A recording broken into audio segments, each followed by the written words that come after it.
নমস্কার, পজিটিভ বার্তার তরফ থেকে আমি চলে এসেছি মিতা আজকের মায়ের গমন অনুষ্ঠানে। আজকে আমরা দেখতে পাচ্ছি খুব সুন্দরভাবে সেজে উঠেছে আমাদের তুলসীপতি বিদ্যালয়ের প্রাঙ্গণ এবং সেখানে জড়ো হয়েছে অনেক অনেক মানুষ এবং আমাদের অতিথিরাও একে একে আসতে শুরু করে দিয়েছেন এবং আমরাও ওনাদের একে একে ওনাদের মূল্যবান বক্তব্যটুকু আমরা নিয়ে নেব। তো আজ মায়ের গমন, 4 দিন ধরে মা আমাদের মাঝে ছিলেন আলো, আনন্দ আর আশীর্বাদের উৎস হয়ে। এখন ফিরে যাচ্ছেন মা কৈলাসে আপন গৃহে।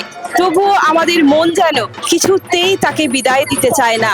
মায়ের আগমনে যেমন চারদিক আলোয় ভরে ওঠে, তেমনি তার গমনে আমাদের মন ভরে ওঠে এক গভীর আবেগে।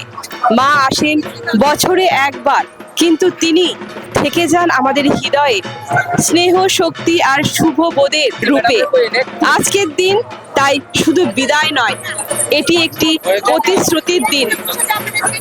যতদিন না মা আবারও আসছেন, আমরা তাকে বুকে রাখবো বিশ্বাসে, ভক্তিতে আর কর্মে।